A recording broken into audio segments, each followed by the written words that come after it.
Hello friends, welcome back to my channel. ನಾನಿವತ್ತು review ಮಾಡ್ತಿರೋದು ಒಂದು ಮೆಟಲ್ ಕ್ಲೀನರು.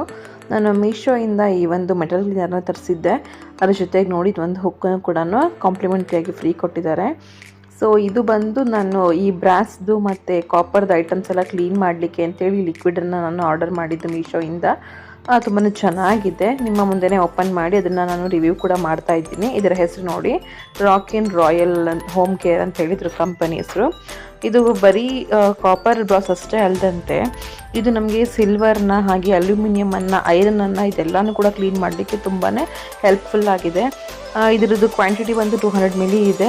105 rupeesಗೆ ನನಗೆ ಸಿಕ್ತು. ಇದು ನೋಡಿ, ಇಲ್ಲಿ ನಾನು ನಿಮ್ಗೆ ತೋರಿಸ್ತಿದ್ದೀನಿ. ಇದು ನಮ್ಮಲ್ಲಿರುವಂಥ ಒಂದು ಏನು ದೀಪ. ಇದು ನಾನು ಅಷ್ಟೊಂದು ಏನು ಗಲೀಜಾಗಿಲ್ಲ, ಬಟ್ ಆದರೂ ನಾನು ನಿಮ್ಮ ಮುಂದೆ ಇದನ್ನು ಕ್ಲೀನ್ ಮಾಡಿ ತೋರಿಸ್ತಾ ಇದ್ದೀನಿ. ನೋಡಿ, ಈ ಲಿಕ್ವಿಡ್ನ ನಾನು ಒಂದು ಸ್ವಲ್ಪ ಕಾಟನ್ ತೊಗೊಂಡು ಆ ಕಾಟನ್ಗೆ ಒಂದು 2 ಡ್ರಾಪ್ ಅಷ್ಟು ಈ ಲಿಕ್ವಿಡನ್ನು ಹಾಕ್ಕೊಂಡು ಜಸ್ಟ್ ಆ ಲಿಕ್ವಿಡ್ ಅದನ್ನು ನಾನು ಇವಾಗ ವೈಪ್ ಮಾಡ್ತಾ ಇದ್ದೀನಿ ಅಷ್ಟೇ.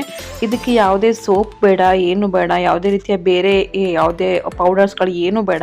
ಇದು ಒಂದನ್ನು ಹಾಕಿದ್ರೆ ಸಾಕು. ನೀವು ಕಂಪ್ಲೀಟ್ ಆಗಿರುವಂಥ ಜಿಡ್ಡು ಕೂಡ ಎಲ್ಲ ಹೋಗುತ್ತೆ, ಹಾಗೆಯೇ ಕಲೆಗಳು ಕೂಡ ಹೋಗುತ್ತೆ. ನೋಡಿ, ಸ್ವಲ್ಪ ಅಲ್ಲಿ ರಸ್ಟ್ ಆಗಿತ್ತು, ಅದು ಕೂಡ ಹೆಂಗೆ ರಸ್ಟನ್ನ ರಿಮೂವ್ ಮಾಡ್ತಿದೆ ಅಂತ ನಿಮಗೆ ಕಾಣಿಸ್ತಾ ಇದೆ ಅಲ್ಲ. ನೀಟಾಗಿ ಅದನ್ನು ಜಸ್ಟ್ ಒಂದು 2 ನಿಮಿಷ ಅದನ್ನು ವೈಪ್ ಮಾಡಿಬಿಟ್ಟು ವಾಟರ್ ಅದನ್ನು ನಾವು ನೀಟಾಗಿ ವಾಶ್ ಮಾಡಿ ಡ್ರೈ ಕ್ಲಾತಿಂದ ಒರೆಸ್ಕೊಂಡ್ರೆ ಆಯಿತು. ತುಂಬ ಚೆನ್ನಾಗಿ ಪಳಪಳ ಅಂತ ಹೊಳೆಯುವಂಥ ಒಂದು ಏನು ಪಾತ್ರೆ ರೆಡಿಯಾಗಿಬಿಡುತ್ತೆ. ಏನು ಹಾರ್ಡ್ ನಾವು ಎಫರ್ಟ್ನ ಹಾಕ್ದಂತೆಯೇ ನೋಡಿ ಎಷ್ಟು ನೀಟಾಗಿ ಕ್ಲೀನ್ ಮಾಡ್ಕೊಳ್ಬಹುದು. ಇನ್ನೂ ಸ್ವಲ್ಪ ಗಲೀಜಾಗಿದ್ದಿದ್ರೆ ಅದರಲ್ಲಿ ನಿಮಗೆ ಡಿಫ್ರೆನ್ಸ್ ನೀಟಾಗಿ ಎದ್ದು ಕಾಣಿಸ್ತಾ ಇತ್ತು. ಸೊ ನಾನಿವಾಗ ಇದು 2 ದೀಪಗಳನ್ನ ಇಲ್ಲಿ ಕ್ಲೀನ್ ಮಾಡಿ ತೋರಿಸ್ತಾ ಇದ್ದೀನಿ. ತುಂಬಾ ಚೆನ್ನಾಗಿದೆ, ತುಂಬ ಚೆನ್ನಾಗಿ ವರ್ಕ್ ಆಗುತ್ತೆ. ಯಾರಿಗೆಲ್ಲ ತುಂಬಾ ಟೈಮ್ ಇರೋದಿಲ್ಲ ನೋಡಿ, ಜಾಸ್ತಿ ಹೊತ್ತು ಕುತ್ಕೊಂಡು ದೀಪಗಳನ್ನ ತೊಳೆಯೋಕ್ಕಾಗಲ್ಲ, ಅಂಥವ್ರಿಗೆ ತುಂಬಾ ಯೂಸ್ಫುಲ್ ಇದು. ಈ ಒಂದು ಮೆಟಲ್ ಕ್ಲೀನರ್ ನಿಮಗೂ ಬೇಕು ಅಂತ ಅನಿಸಿದ್ರೆ ಈ ಒಂದು ವಿಡಿಯೋ ಕಮೆಂಟ್ ಬಾಕ್ಸಲ್ಲಿ ಲಿಂಕ್ ಅಂತ ಹೇಳಿ ಕಮೆಂಟ್ ಮಾಡಿ ನಾನು ನಿಮಗೆ DM ಮಾಡ್ತೀನಿ.